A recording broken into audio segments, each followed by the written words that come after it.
Bienvenue au pays des contes.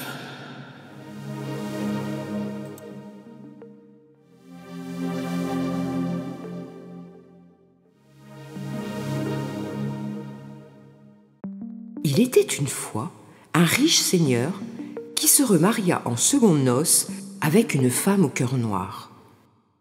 Elle emmena avec elle Javotte et Anastasie, ses deux filles, aussi bêtes que méchantes. Les trois chippies s'installèrent donc au château avec des airs de grandes dames. Plus les jours passaient, plus elles avaient du mal à cacher leur vilain caractère. Et lorsque son père mourut, Cendrillon devint rapidement leur souffre-douleur et leur servante. « Cendrillon, n'oublie pas de laver les tentures et de frotter le parquet. » Tous les travaux ménagers ont pris un grand retard. Chaque jour, de nouvelles corvées accablaient la pauvre fille. « Mesdemoiselles, j'ai une grande nouvelle à vous annoncer. Le prince vous invite au bal qu'il donnera ce samedi au château royal. »« Maman, maman, nous devons y aller. Il nous faut de belles robes, des bijoux, des souliers. »« Cendrillon, tu resteras à la maison. »« Tu es bien trop gourde pour faire la révérence, » se moqua Javotte. Cendrillon eut le cœur gros, mais exécuta sans dire un mot les ordres de ses chippies. « Comme je suis jolie, n'est-ce pas, Cendrillon ?» ricanait Javotte. « Ce soir, le prince ne regardera que moi. »« C'est moi qu'il remarquera !» cria Anastasie. « Non, c'est moi !» répliqua Javotte. « Allons !» gronda la mère. « Est-ce ainsi que se comportent des jeunes filles du monde ?» Alors que le carrosse emmenait les trois mégères au bal, Cendrillon s'effondra en larmes. « Et moi, je reste seule ici. »« Oh, oublie donc tout cela, » dit le vieux Médor. « Ces bals sont d'un ennui. »« Mais le prince, » soupira Cendrillon.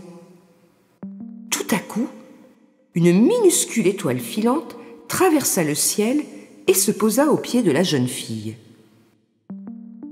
Cendrillon sursauta. À côté d'elle apparut une petite dame rondelette, vêtue d'une longue robe de velours. Elle tenait dans ses doigts une baguette magique. « Ne t'effraie pas, je suis ta bonne fée. »« Mais tu es en retard. Dépêchons, dépêchons !» Dans un tourbillon d'étoiles, la fée agita sa baguette magique et la pointa sur tout ce qu'elle voyait. Elle transforma ainsi des souris en chevaux, des écureuils en laquais et une grosse citrouille en un carrosse somptueux. « Mais que faites-vous » s'inquiéta Cendrillon. « Tu n'as donc pas compris. Ce soir, tu vas au bal du prince. » Les yeux de Cendrillon se mirent à briller. « Voyons, voyons, n'ai-je rien oublié ?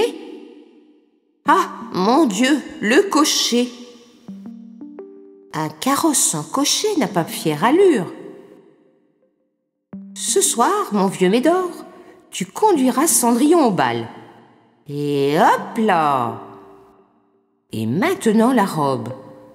Encore un effort, baguette magique. » Cendrillon fut enveloppé d'un nuage d'étoiles scintillantes, puis reparut, vêtu d'une robe de velours et d'or. Ses pieds étaient enserrés dans de mignonnes pantoufles de verre.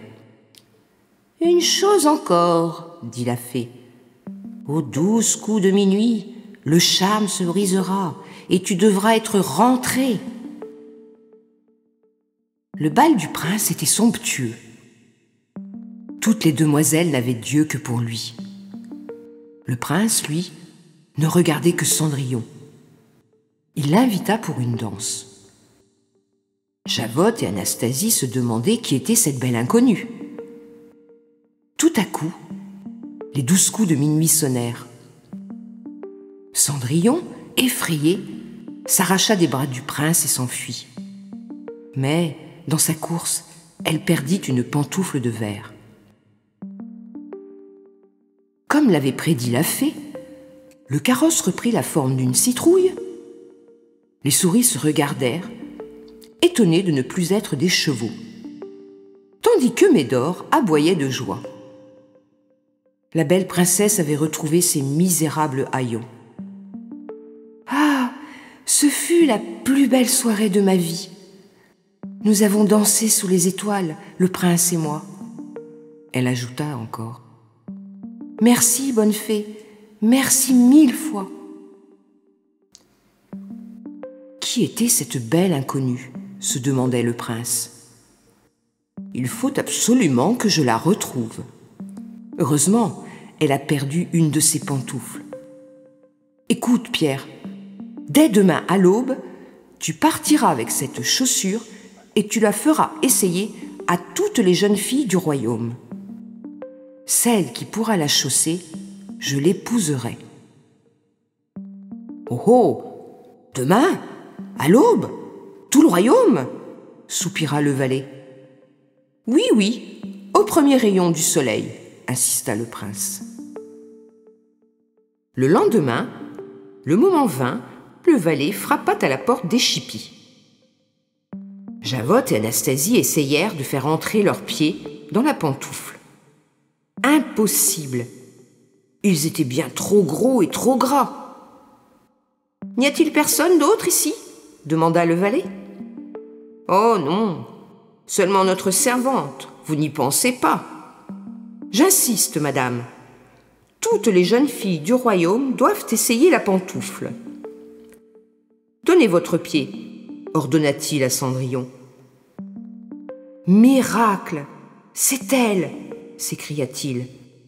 Ce soulier lui va parfaitement. Au même instant, Cendrillon sortit de sa poche l'autre pantoufle. Alors, la bonne fée de Cendrillon se remit au travail. D'un coup de baguette magique, elle changea ses haillons en vêtements de princesse. « Comme elle est belle !» s'écrièrent Javotte et Anastasie. Elles se jetèrent alors à ses pieds pour lui demander pardon d'avoir été si méchante. Cendrillon n'hésita pas un instant.